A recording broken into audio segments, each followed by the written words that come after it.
Hello दोस्तों, मेरा नाम मनोज कुमार।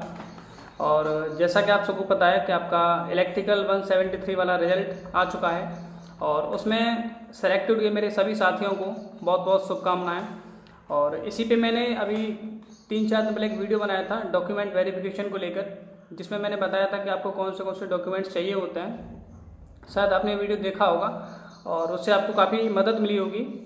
तो मेरा जो आज का टॉपिक रहने वाला है कि आपको जो अपॉइंटमेंट लेटर मिलने वाला था वो अभी आपको प्राप्त नहीं हुआ है, तो ज़्यादा घबराइए ना। अगले 1 से 2 दिन में आपको अपॉइंटमेंट लेटर बाय मेल मिल जाएगा। और जो आपको ऑफलाइन मिलता है उसमें अभी आपको 2 से मतलब ऑनलाइन आने के 3 से 4 दिन उसमें और लग जाते हैं, क्योंकि वो ऑफलाइन जाता है। ठीक है, तो आज का वीडियो बनाने का जो मेन मकसद है वो है, बहुत सारे लोगों के कुछ कमेंट कर रहे थे कि सर ये क्वेश्चन है, उनके बहुत सारे डाउट थे। तो मैंने आज उन्हीं सब डाउट को एक साथ लिख के सोचा कि वीडियो बनाऊं और उसमें उनके सारे डाउट को ले लूं। ठीक है, और आपको एक इन्फॉर्मेशन और दे दूं कि आपकी जो फाइनल डीबी होने वाला है 173 वाली वैकेंसी का, वो आपका 12 और 13 यानी 2 दिन 12 और 13 जुलाई को होने वाला है। और आपकी जो ट्रेनिंग स्टार्ट होने वाली है वो आपकी 25 जुलाई से आपकी ट्रेनिंग स्टार्ट होने वाली है, ऐसा मुझे पता चला है। अब देखते हैं कितना सही निकलता है। वैसे इसके 99% सही होने के चांसेस हैं। अच्छा, अब पहला क्वेश्चन किसी भाई ने पूछा है कि हाँ, सबसे पहला क्वेश्चन है कि ट्रेनिंग के तुरंत बाद ज्वाइनिंग करना होता है या कुछ टाइम मिलता है ज्वाइनिंग के लिए। जैसे मान लो आपकी 25 जुलाई से ट्रेनिंग स्टार्ट होने वाली है, तो आपकी 1 महीने ट्रेनिंग चलेगी, वहाँ से आपको फिर डिस्कॉम में भेजा जाएगा। ठीक है, अब डिस्कॉम में जाके आपको वहाँ पे ज्वाइन कर लेते हैं। ज्वाइन इन द सेंस, जैसे मान लो मुझे आपका दक्षिणांचल मिला था, तो मैं दक्षिणांचल गया जिसका हेडक्वार्टर आगरा में, तो वहाँ पे आपको साइन कर लेना है।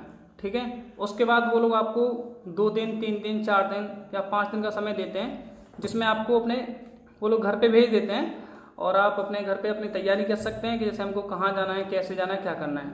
तो आपको ट्रेनिंग के तुरंत बाद सब स्टेशन नहीं मिलता है, उसके आपको लगभग 5 से 6 दिन का समय मिलता है, उसके बाद आपको वहाँ पे भेजा जाता है। तो पहला क्वेश्चन ये हुआ कि आपको ट्रेनिंग के आपको ज्वाइन, जैसे मान लो आपका 25 जुलाई से ट्रेनिंग स्टार्ट होने वाला है, तो अगले दिन यानी आगे के 1 महीने बाद यानी 24 अगस्त को आपकी ट्रेनिंग खत्म होगी। तो आपको 25 अगस्त को ही अपने अपने डिस्कॉम में जाके ज्वाइन करना होगा।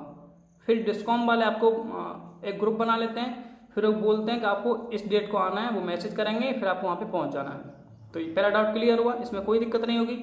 अच्छा, आगे है, एक क्वेश्चन पूछ रहा था कोई भाई कि डिस्ट्रीब्यूशन और ट्रांसमिशन में चूज करने का ऑप्शन मिलता है कि नहीं। जी बिल्कुल मिलता है। जब आप जाएंगे, आपकी ट्रेनिंग चल रही होगी, तो ट्रेनिंग में ही जब ट्रेनिंग आपके 5-6 दिन कंप्लीट हो जाएंगे तो आपको एक फॉर्म दिया जाएगा, उसमें सब लिखा होता है कि आपको कौन सा चाहिए। तो आप अपने उसमें प्रेफरेंस दे सकते हैं, जैसे 1 2 3, जैसे आपको दक्षिणांचल चाहिए तो उस पर 1 लिख दो, पश्चिमांचल चाहिए तो उस पर 1 लिख दो। ऐसे आपको टोटल दक्षिणांचल, पश्चिमांचल, पूर्वांचल, मध्यांचल और कैस्को, इन सब में आपको वरीयता मांगी जाती है। और हाँ, ये मिलते भी सेम ऐसे ही हैं, ऐसा कुछ नहीं है कि आपसे भरवा लेंगे और आपको देंगे नहीं। ठीक है, ऐसा कुछ नहीं होता। मेरे साथियों को लगभग जो 191 थे, उसमें से भाई 2-4 केस होते हैं जिनको नहीं मिल पाता है, उनके नंबर कम रहते हैं। डिस्कॉम मिलने का सीधा सीधा फंडा रहता है आपके मार्क्स। ठीक है, जैसे मान लेते हैं दक्षिणांचल में आपकी 20 सीटें और दक्षिणांचल वाले मान लो बच्चे 40 आ गए, अब सबके सब दक्षिणांचल चाहेंगे तो सबको दक्षिणांचल मिलेगा नहीं। तो जो ऊपर वाले होंगे 20, उनको दक्षिणांचल मिल जाएगा। उसके बाद उनको उनकी सेकंड चॉइस दी जाती है, यानी चॉइस में आपको ट्रांसमिशन चाहिए, डिस्ट्रीब्यूशन चाहिए, सब आपको आपके अकॉर्डिंग मिल जाएगा, बशर्ते आपके नंबर उसके योग्य होने चाहिए। तो ये डाउट क्लियर है। ठीक है, अब तीसरा है, मेजर प्रॉब्लम है स्टार कैंडिडेट की, यानी जो भी रिजल्ट आया है उसमें कुछ के स्टार लगा हुआ है। अब स्टार का क्या सीन है, देखिए जब आपने पहला डीबी कराया था तो उस डीबी में आपका कोई ना कोई डॉक्यूमेंट मिस रहा होगा। ठीक है, और ये आपको पता भी होगा, उन्होंने बताया होगा कि आपका कोई डॉक्यूमेंट कमी है, आप इस डॉक्यूमेंट को फलाने तारीख तक आप जमा कर देना। आप या तो जमा करने नहीं गए हो, या जमा किए हो तो वहाँ पे पहुँचा नहीं है, या फिर उसमें कोई ना कोई अभी कमी है। ठीक है, तो आप इसको, जैसे आपकी 25 जुलाई से ट्रेनिंग स्टार्ट होने वाली है, उससे पहले आपको ये सारे डॉक्यूमेंट्स जिन जिन के स्टार लगा हुआ है वहाँ पे जमा कर देना है। नहीं तो आपकी जो ट्रेनिंग है वो उनके साथ स्टार्ट नहीं हो पाएगी। ठीक है, ट्रेनिंग उन्हीं की स्टार्ट होगी जिनके सारे डॉक्यूमेंट्स एकदम रेडी हैं या फिर जिनके पे स्टार नहीं लगा हुआ है। जिनके पे स्टार लगा हुआ है हो सकता है उनकी ट्रेनिंग इनके बाद हो, यानी आपको सीधा सीधा 1 महीने का लॉस होने वाला है, इतना जान लीजिए। अगर आपने अपने सारे डॉक्यूमेंट्स ट्रेनिंग से पहले वहाँ पे सबमिट नहीं किए तो अब ये कहाँ से पता चलेगा कि कहाँ जमा करना है, कैसे जमा करना है। आप पहले ETI जाइए, वहाँ से वो लोग रास्ता बताएंगे, आपको हाइडल भेजेंगे, वहाँ पे जाके पूछिए हमारा क्या डॉक्यूमेंट में कमी है, हमको क्या लेके आना है, वो सब लोग बता देंगे और अपना जल्दी से जल्दी उसको जमा कर दीजिए। ये हुआ। अच्छा, अब है कुछ लोग पूछ रहे थे कि ट्रेनिंग में पैसा लगता है या फ्री में ट्रेनिंग होती है। तो दोस्त, ट्रेनिंग का कोई पैसा वैसा नहीं लगता। आप आराम से जाइए, बस अपने कपड़े और जो भी रहता है अपने डेली यूज़ की चीज़ें उनको लेके जाइए, आराम से वहाँ पे मस्ती कीजिए, अच्छी तरह ट्रेनिंग कीजिए और अपना सीखिए। बाकी ट्रेनिंग में कोई पैसा आपका नहीं लगेगा। और हाँ, आपको ट्रेनिंग की सैलरी भी दी जाएगी। सिर्फ आपको HRA नहीं मिलता, जो कि कुछ ज़्यादा नहीं होता, 1800 कुछ ऐसा रहता है, तो आपको सिर्फ वो नहीं मिलेगा, बाकी आपको ट्रेनिंग की पूरी सैलरी भी दी जाएगी। खाने पीने का UPPCL में कुछ नहीं कटता जी। अब अगला क्वेश्चन था कि सर ट्रांसमिशन और डिस्ट्रीब्यूशन में से क्या लें, है ना, ट्रांसमिशन सही है या डिस्ट्रीब्यूशन सही है ना। बहुत लोग इसमें कंफ्यूज रहते हैं। तो दोस्त, सही सब कुछ होता है, ट्रांसमिशन भी सही है और डिस्ट्रीब्यूशन भी सही है।